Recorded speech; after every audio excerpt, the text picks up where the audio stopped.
Welcome back to the French Rugby Podcast with me, Tim Groves, ex-Scotland international and adopted Frenchman, Johnny BT, and quite literally a massive guest coming on shortly. Is that what we're doing, Johnny? We've gone from Greg Aldrit to Paul Willemse to this week's guest. This one's possibly the biggest, mate. I think so. And I was going to say, if it is, where do we go from here? Different sport. I don't know. Land mammals? Massive. I don't know. We will introduce you to him very shortly. But how have you been? How's your week? Better, mate. So I was down at Biarritz Po on Saturday. Bit of a shame they got horsed at home, but good to get out back to rugby. Took my boy down. I've got Al Kellock here as well, former Scottish captain, Glasgow captain, my best man for my wedding. So his family's here on holiday. So we've been oystering, we've been caught to buffing, we've been whining, and just trying to relax. So it's quite hard trying to keep up with some work stuff while they're here on holiday mode, but great to see them. And then on Sunday, I was also up at Racing against Stade Francais. Let's chat a little bit about the top 14 then, because a couple of the matchups there at the weekend are happening again and again. which can't have happened much. Teams playing each other 3 weeks in a row. But you commentated on the Paris derby on Sunday night.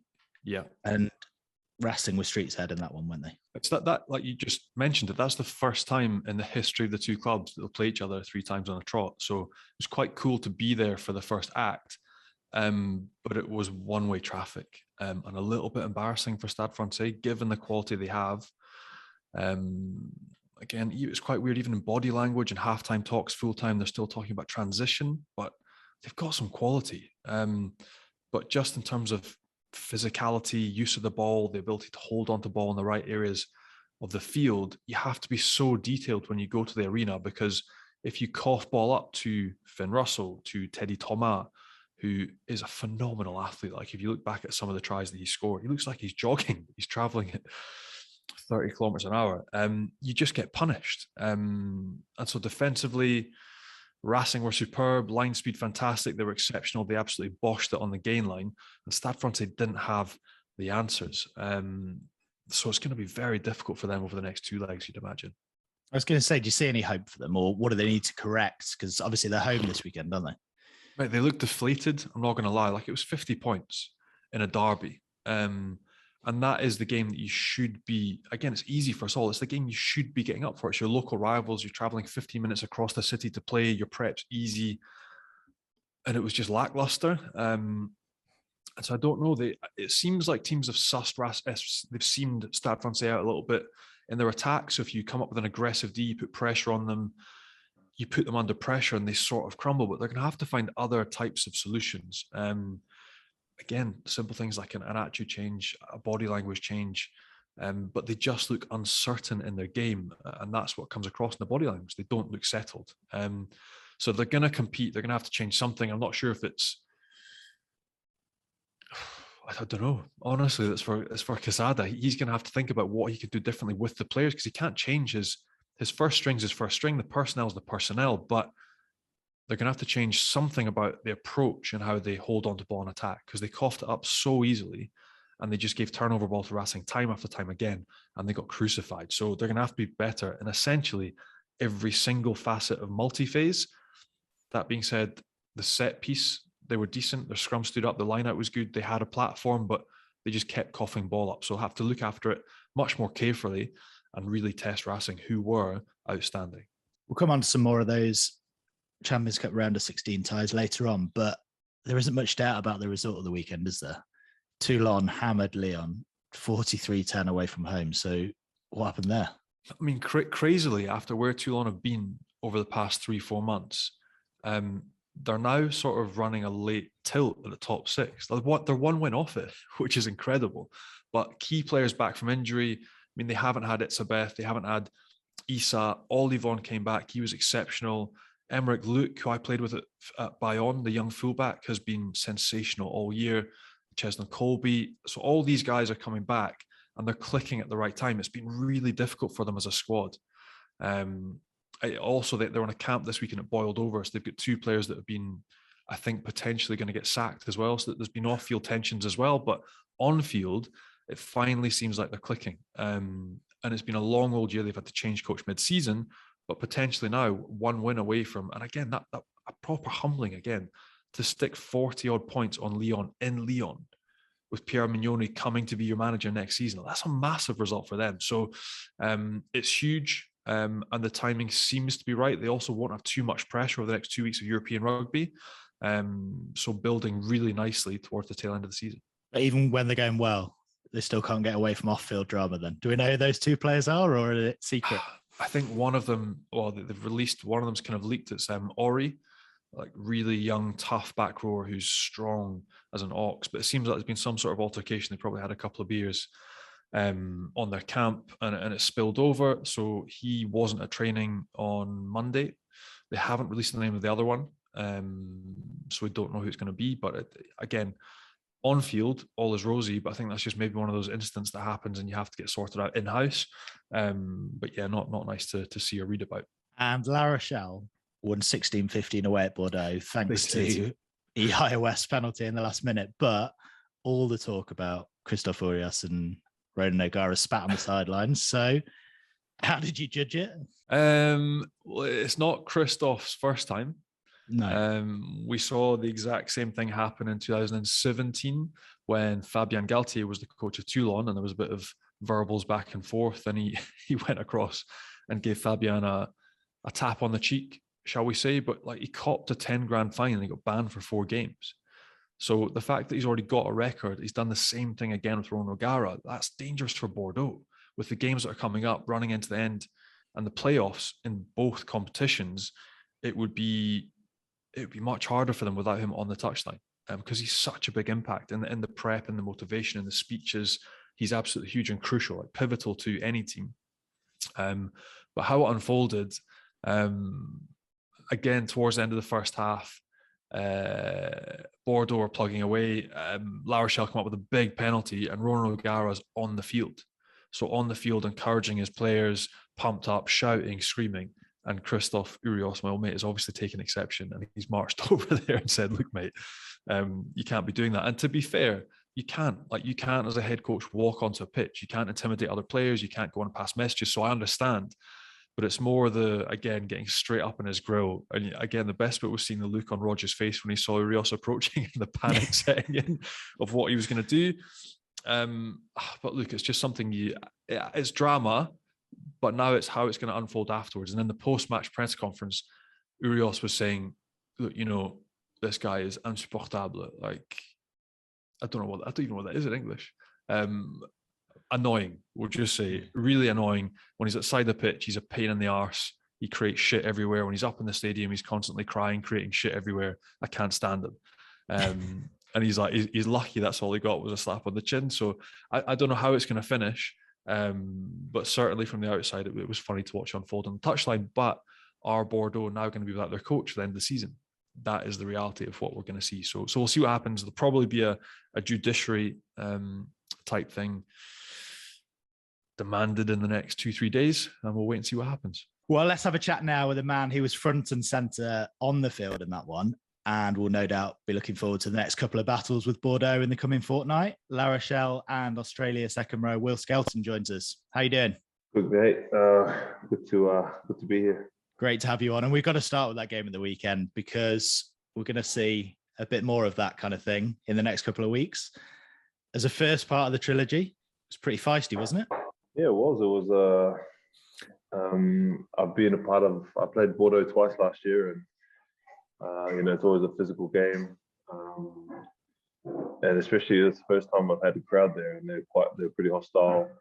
I played there twice before, and there's one thing I don't look forward to is the walking from the change room to the field. I think it's like 800 meters, and my legs are always gone before we even get to the field. So I was glad to be able to put down a performance and be able to get through my carries and tackles on the weekend. And mate, it was feisty, but I think we were all left wanting a little bit more of O'Gara versus Urios. Did you see what went on, and what have the boys been saying since? Because we thought it was awesome. There's been a bit of banter about it. I think Kami, our forwards coach, put up an image of him slapping with that Will Smith meme, Chris Rock. Yeah, and the Chris Rock thing. So that was up. That was a bit of laughs, but mate, I think it's just Rod's just trying to deflate the situation and steer it away from us. It's not really our problem. You know, he's a proud coach.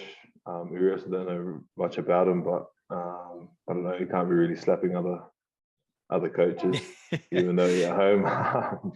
But yeah, that's something that I think Roger will deal with next time if he's got a plan. Johnny, you know all about Christophe, don't you? He's got a bit of form for this. Oh, mate, he's done the same thing with Fabien Galtier in 2017. Yes, I've heard. And so he copped a ban and stuff. So I don't know what's going to happen. But like you say, you can't be going around smacking people if you're Will Smith or if you're Christophe Urios. Like, it doesn't matter. So it'll be interesting to see. But I reckon he's probably going to get a ban because, like you said, you can't be walking around just smacking people at the side of rugby pitches. And in terms of Ronan and the memes and the Will Smith stuff, is he good for a bit of that? Does he take a bit of banter? Yeah, mate. Yeah, no, he is. He is. Straight away after the game, I think he was going around showing us a bit. He was, oh man, did you see Christophe after the game at halftime? He slapped me. I was like, when? Like, all I'm worried about is trying to get up the tunnel, like, yeah, rather than like seeing what my coach is about.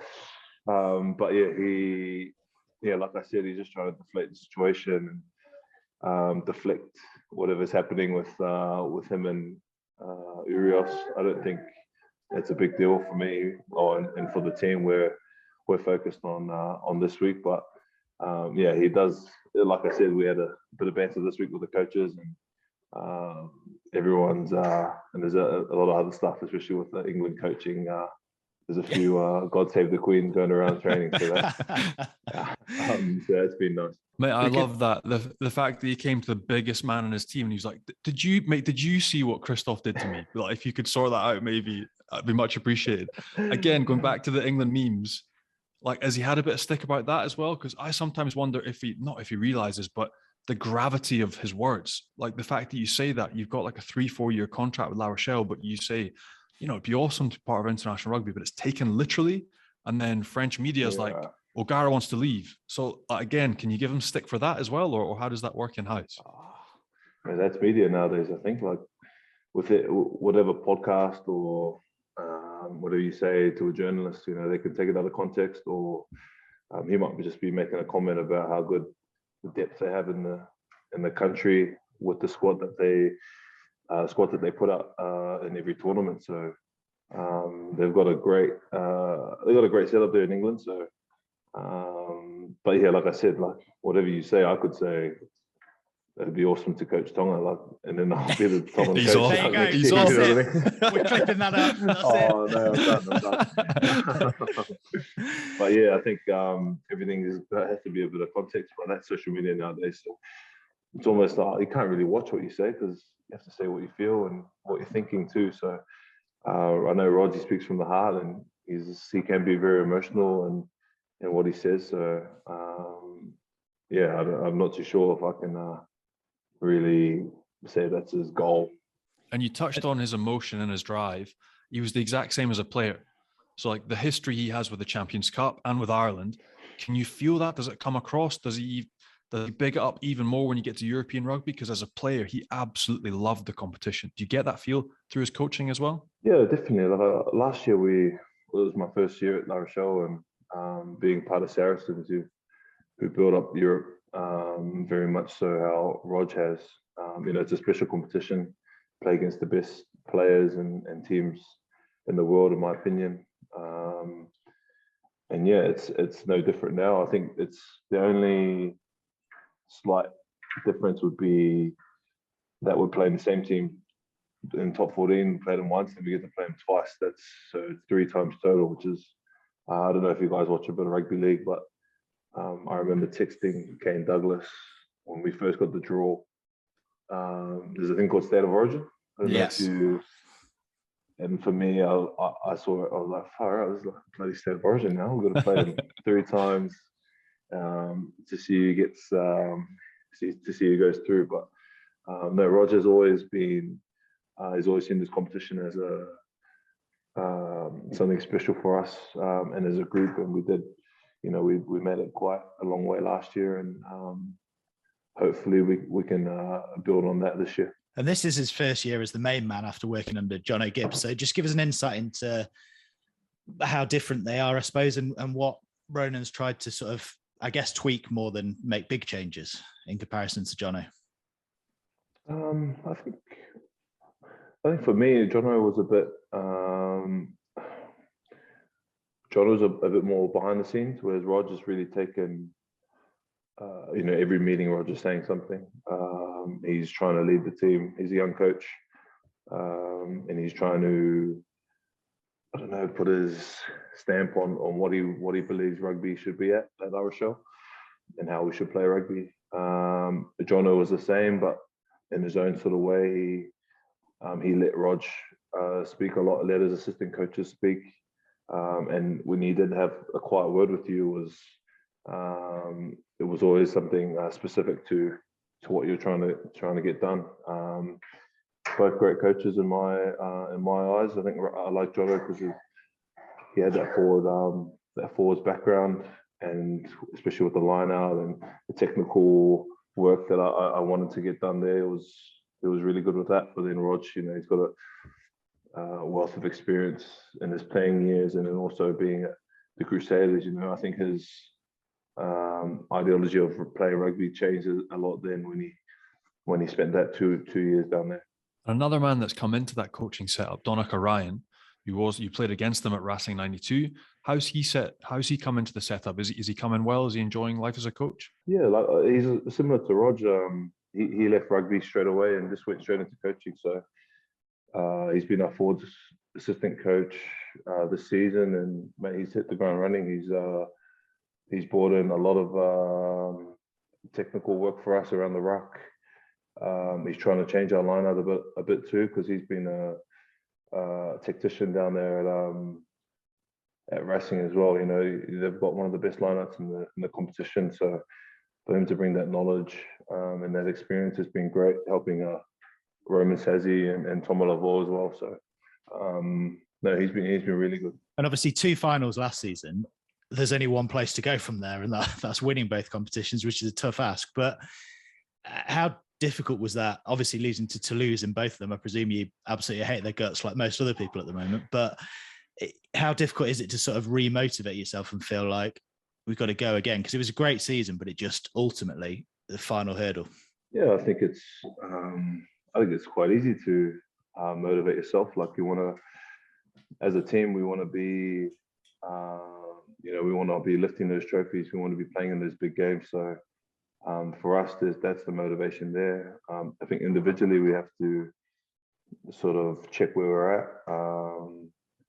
And you can see our performances at the start of the season. We, in the top 14 especially, we started quite slow, and hopefully we're building towards playing our best footy in the big games. So that's in the back end of the season. And in those big games, would it be a dream to get Toulouse in another final and this time knock them over? If you could choose your opponent to get through and play, would they be the team you'd want to play?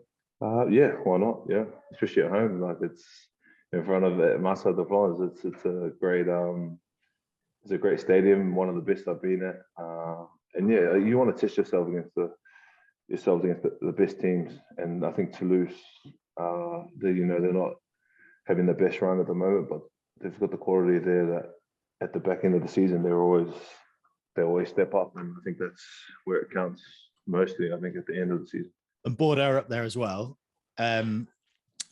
You mentioned it's like a state of origin, 3 weeks in a row. You'll never have experienced that before, but as a player, how do you go about that? Because it couldn't have been tighter at the weekend. Presumably it's going to be pretty tight in the next couple of weeks as well. Is it tricky? Is there a lot of banter on the field saying see you again next week? Yeah, after the game there is, like usually after the game you talk to guys in the team and you say, oh mate, who you got next week? It's like, oh, we're playing each other again. But it's I think the coaches have made it very clear that they're not looking at it as a series.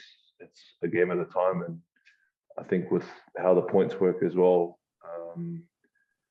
our focus is trying to win. If you win this game and then we win at home, there's no there's no doubt there with the scores and whatnot. So no, it's something that I had to think a few times when we first got the draw, like, oh shit, we got Bordeaux top 14 and then play them 3 times. That's crazy. That's never been done. And then I looked over and Racing's doing the same.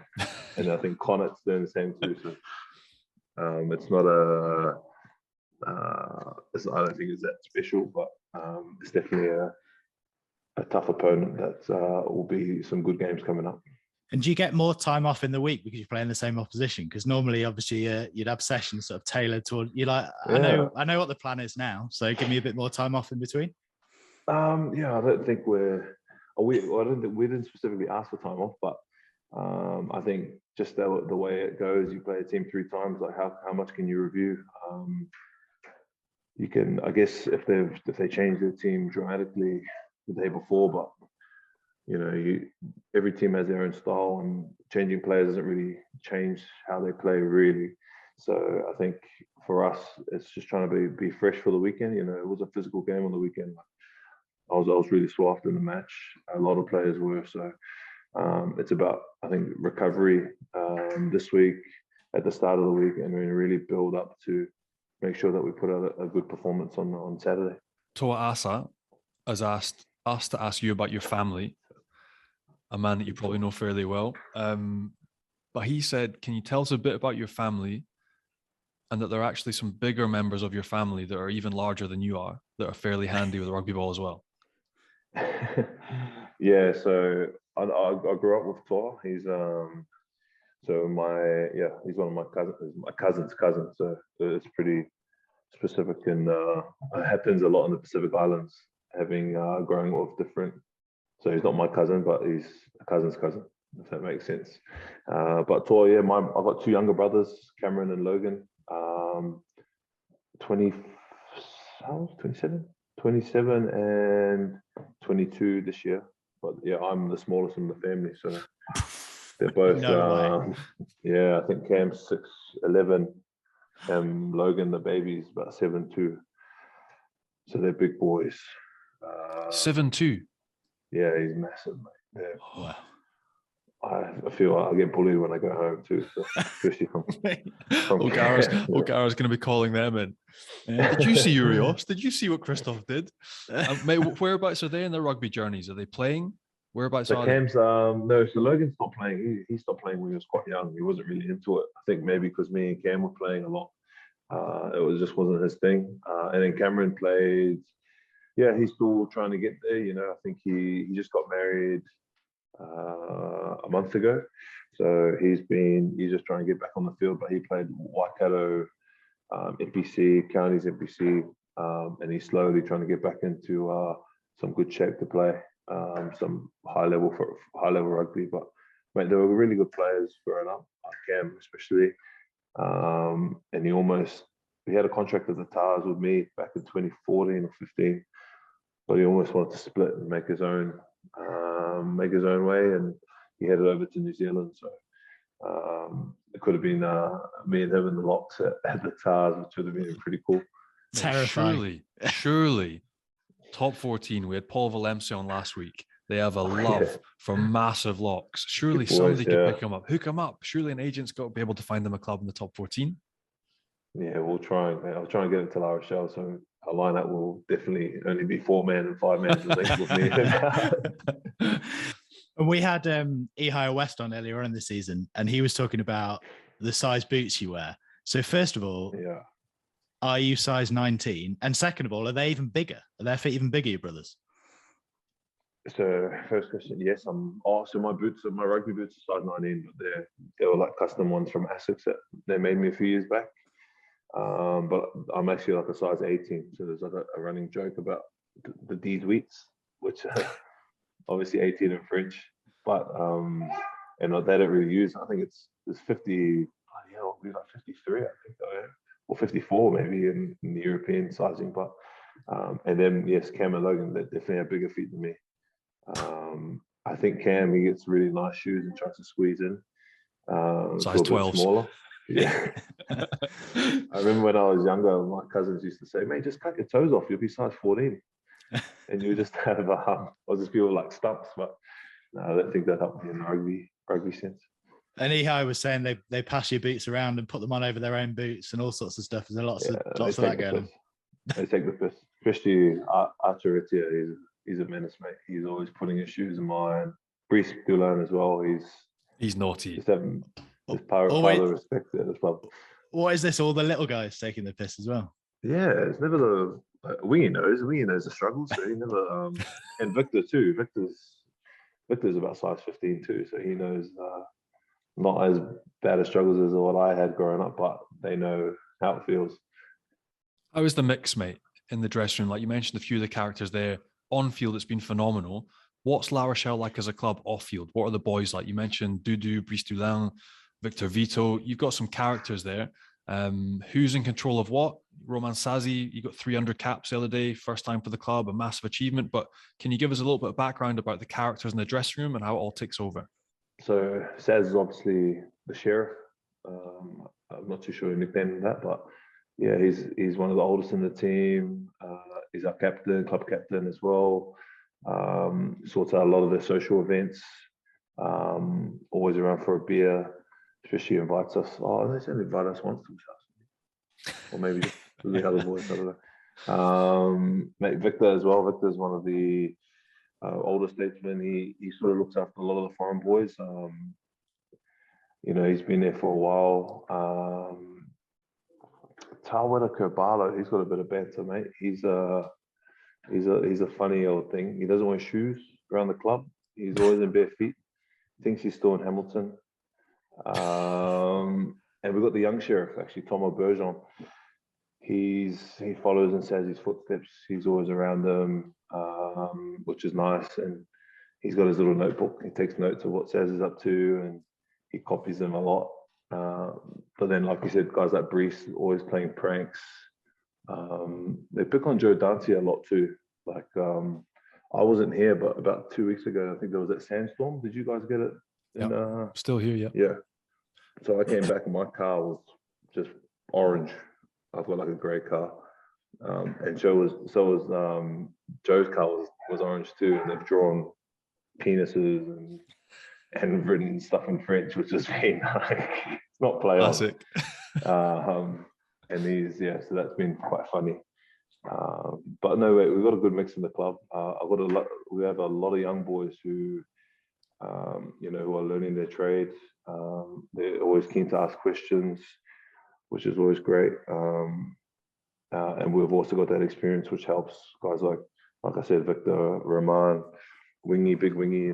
He's the king of La Rochelle. I think his 250th game's coming up soon, which will be a big party. Guys like Jeremy Senzel as well. I think that mix that we've got at the moment has been great. And also trying to blood those young boys in, because we won't be here for very long. Those guys are going to be the ones holding the legacy of the club and taking it forward. And obviously you're back on the international scene now as well. Played for the Wallabies in November after a 5-year absence. But we were hearing recently that I don't think you're going to be in the mix for the 3-game series against England, apparently, because Dave Rennie's going to pick the 3 Gito Law spots from Japan by the sounds of things. So how did you get told about that? And how do you feel about kind of coming back in November, but then not being in the mix, perhaps because of the top 14 season going on for so long, I guess, this summer against England? Mate, I read something online, but no, I haven't really spoken to anyone in the Aussie ranks. But yes, coming back to November, mate, it was awesome. It was cool, really cool to be back with some players, some guys that I played with when I was back in Australia. Guys like Alan, Hoops, Whitey as well. Mate, it was awesome to be back in the environment and to see where Ren's is taking them. It's something here to start from scratch, sort of thing, with a younger squad, and you can definitely see that they've got something special, and then obviously I haven't been told anything about the England series yet. But yeah, hopefully I'll find out some moves soon. Maybe you know some answers more than I was going to say it could be media talk. Maybe they'll hang on for you and see where La Rochelle go towards the end of the season and then make the call last minute. Who knows? Yeah. Oh man, I'll take Samu and Quaid over me any day. Bloody mate, Samu's killing it men against boys in Japan for him. So no, yeah, I think looking at the series will be an awesome series with England coming over. They dusted us up in 2016, which I was a part of, and yeah, it wasn't nice to get swept at home. So hopefully the boys who are part of it do a good job for us. Well, mate, it was amazing to see you back playing in November. How did that return come around? Because previously you turned down another approach to go back with the Wallaby setup. So how did it work out this time for you? Mate, I think Ren's so I played against Ren's coach teams, Glasgow, many times when I was at Sarries, and obviously when he became coach, he'd seen me play firsthand. So he was just looking to create some depth at the lock position for the Wallabies, and myself and Rory being over here, I think it was a sort of no-brainer. We're already over here. You don't have to. That's one more flight you don't have to pay for to bring over another lock. Save a bit of money for RA, but yeah, and we just kept in tabs on that. I thought I was gone because I got suspended at the start of this season. Start of the season, I got suspended for hitting Richie high in the first game of the season. So I thought, mate, I think that's probably me dusted. So, but he kept in contact. He asked if I got suspended, and I was like, yeah, I did. He asked me to send him the video, and then I sent him it, and then he didn't reply. So I was like, oh, I think I'm getting back, and I think he's lost my phone number. But and then when I got closer to the date, closer to announcing the squad, he gave me a call and said, we're going to name you in that Springfield squad, and mate, it was an awesome feeling. Yeah, just to be named, and then to play. All three were, we didn't quite win the games, but it was cool to be a part of. And obviously, he hasn't mentioned England yet. Maybe he won't. Maybe he will. But what did he say after November in terms of future involvements? Did he have a word, and has he kept in touch? No, not really. Nothing really. Yeah, no, nothing. That was me, mate. My final cap in Wales and Tala. So nah, no news is good news. No news is good news. That's what they say. I hope so. And another one, they wouldn't have to play. They wouldn't have to pay for a plane ticket for France for the World Cup 2023. Oh, mate, yeah. So how big a motivator would that be for you? Surely you'd love to be part of that competition too. Yeah, mate. Oh, just being here as well. It's like you said. It's easy if I'm doing a preseason and someone goes down. I'll be able to put my hand up and be available straight away. But it's still a long way away. And it's definitely a goal to play another World Cup, but something that's not in my control at the moment. I can only control how I play on the field, and hopefully my performances warrant selection if they're good enough. We'll just clip that up and send it to Dave Rennie. That was the perfect. You'll be loving that. And in terms of the overall rugby picture in Australia and selection policy as well, obviously it's changed a bit, and it may change again, but we're seeing in other countries at the moment. South Africa encouraging players to go and play abroad and then still picking them. Italy, very different circumstances, but Kieran Crowley's very up for players going abroad and pursuing their career and then still picking them and having younger players come through at the other club sides in Italy. Is that something you think Australia should do more of, sort of encourage players to go abroad? I don't think being that direct is the core. I think if you're stacked in a position and they say, mate, look, we've got no contract for you here, but if you keep playing well, we will be able to pick you. You look at a guy like Mac Hansen, who I don't know him at all, but a lot of the Wallaby boys met up with him when we were in Europe in last year in November. So, and they were just saying, mate, he's like, he's one of he played 20s for Australia, and now he's bloody Six Nations almost player like on the wing. Like he is one of the best players in the Six Nations. So I think you will lose players like that too. I think if you start telling them to leave. But I think for me, it was always opportunity to improve my game with the best players as well. That's playing overseas in a different comp, different weather, different styles of rugby. and that was my decision to come into Sarries. But then, in terms of telling players to leave, I don't think that's the way to go. I think if you have ongoing conversations, you'll get guys like Samu and even Marika now. I think he might come into the fold as well. If you're having that open dialogue with players, I definitely think that will be the way going in future. If you want in the future, if you want to keep those world class players who are playing overseas. It's quite a strange mix because I feel the way you feel, and that coming to France and moving abroad made me more rounded as a bloke because you get exposed to things and pressures that you don't deal with back home, but also exposed to different levels of competition, different players. So I felt like as a player, I got better. But I guess for everyone that moves, as a trade-off, right? Because I'd imagine if you'd stayed with the Taz and you'd been in Super Rugby, you might have 80 caps by now. But by moving away, you sort of forfeit the caps, but you grow as a bloke, your family lives in a different part of the world, you experience things, and you grow in different competitions and meet people from all over the world. So like, how do you level up? Like, are you happy with your lot? You're loving your life in France? You love being in La Rochelle and playing in top 14? Yeah, definitely. I think, mate, well, there's always pros and cons to moving. Like I still had when I left in 2017, I still had a contract offered in Australia to stay, but and it was a decision for us to think, we can travel, we can, when there's that week off, like we can literally go to Europe anywhere and fly somewhere within 2 hours, cheap tickets. I think also we grew as a couple, as a married couple too, which was really cool. And then on the other side with the rugby, like I was very fortunate to land at Sarries, being the powerhouse that it was, that it is at the moment. That I was probably part of the golden years.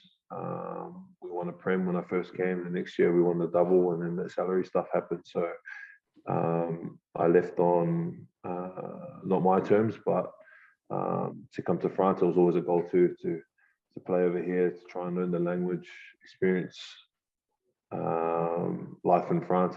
It's been really cool, really awesome, and the last year that we've been here.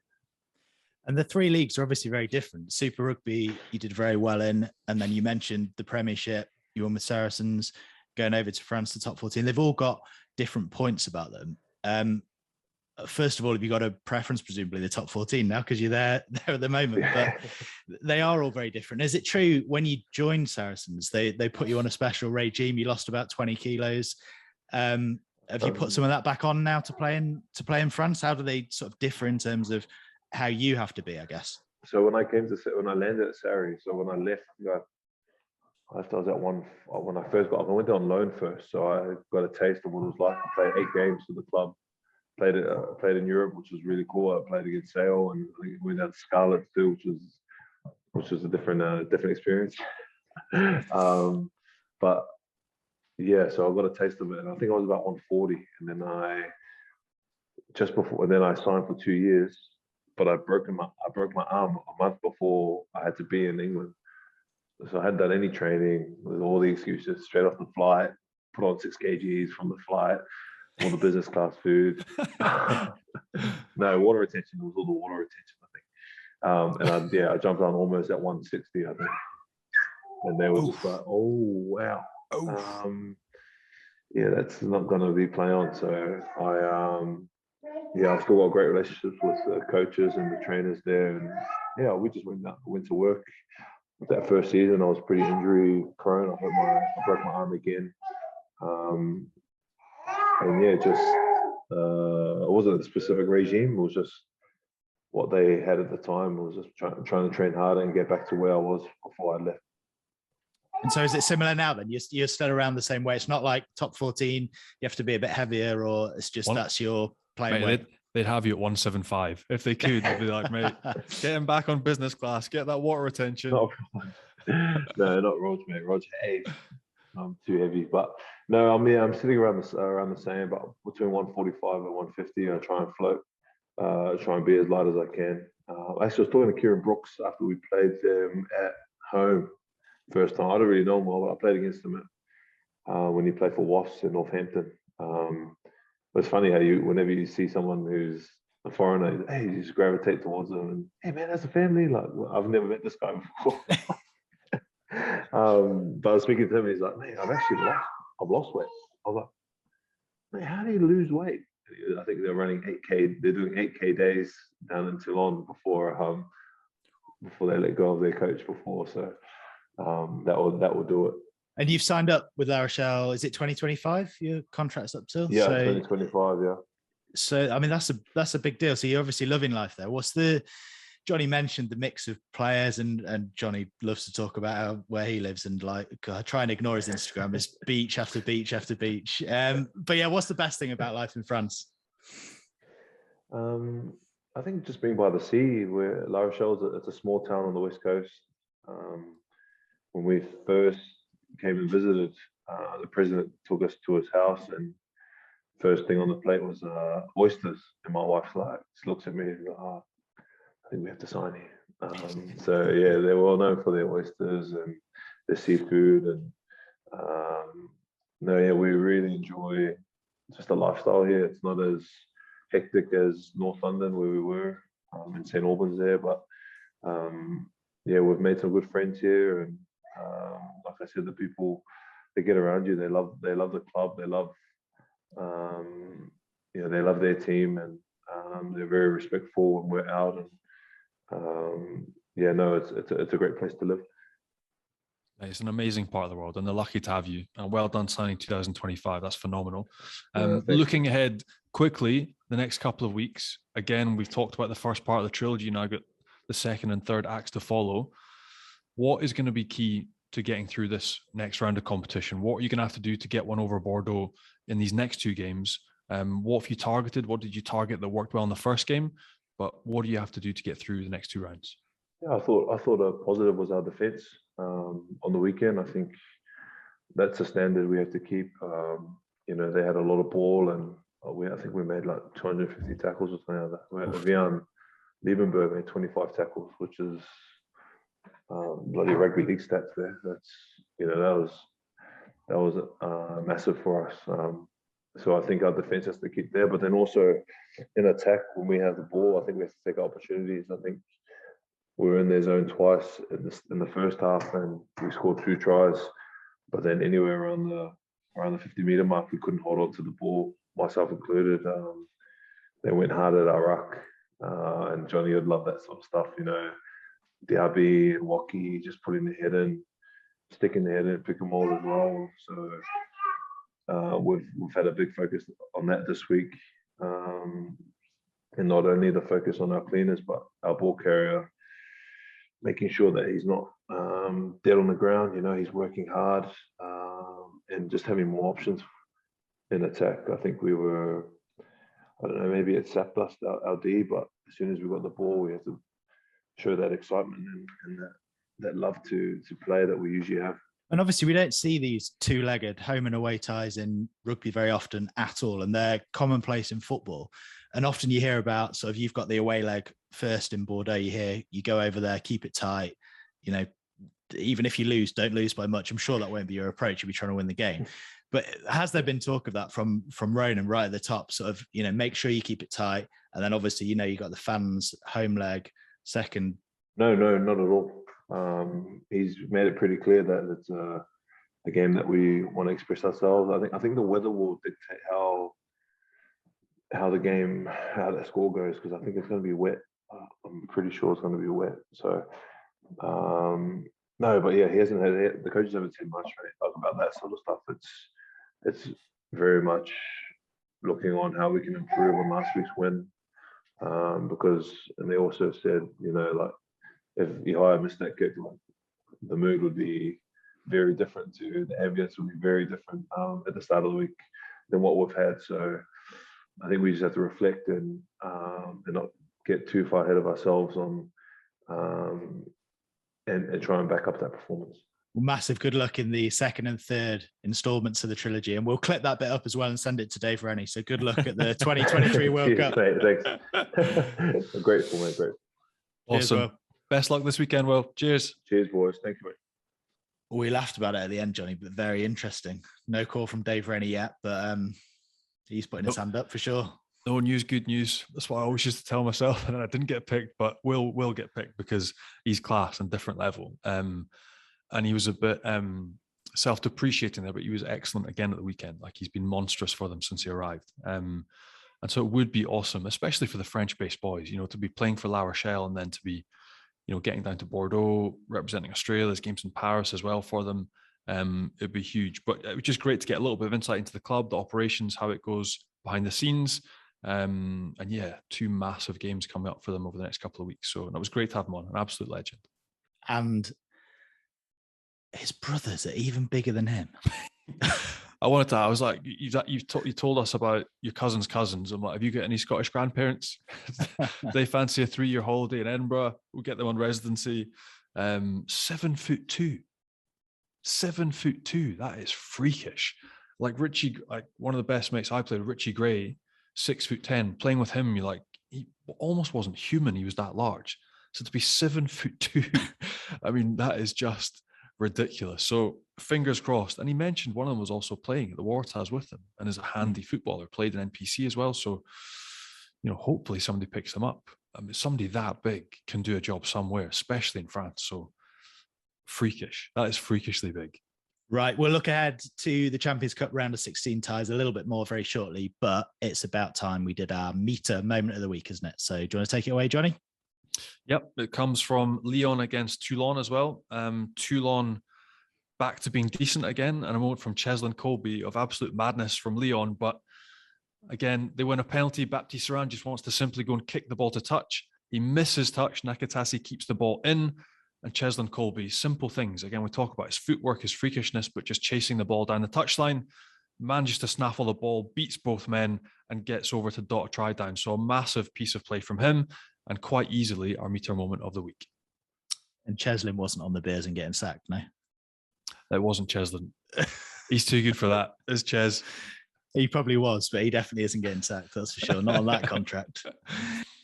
That was Johnny's Meter Moment of the Week, and Meter is the world's #1 wireless meat thermometer, recently making over 11 million cooks better with their game-changing app and completely wireless Bluetooth meat probe. You can use it on a barbecue, in the oven, or in a pan, and you can get your hands on one at meter.com. Plus, you can get 10% off any full-price item with the code FrenchPod10 at checkout as well. Champions Cup, round of 16. We've discussed a little bit the all-French ties. Toulouse, Montpellier, and Clermont, they all have the home leg first and then have to travel away to Ulster Quins and Leicester, respectively. Mm-hmm. How big a deal do you think that is? Is it a real advantage to have the home leg second? And how do you think those 3 will get on?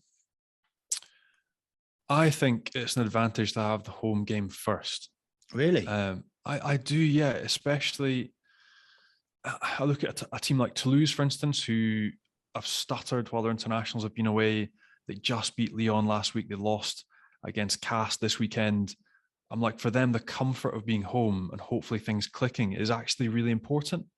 You get the feeling if they went away and it went really wrong and they were chasing a big score after a big loss, it'd be much more difficult. I don't know, but then chatting to Will, he also takes it like La Rochelle's a well-oiled machine. They haven't missed too many of their internationals. Them, it's every game at a time. So I don't know. I think like Montpellier being at home to Quins, it's a big chance to knock up a score. The way they dismantled Exeter, they've shown that they can take on that level of competition and build confidence into going away from home, which traditionally in France is a bigger of a deal. And for Toulouse as well, I think it's super important. Clermont as well, Leicester for them will be an unknown quantity. They're missing Damien Penaud.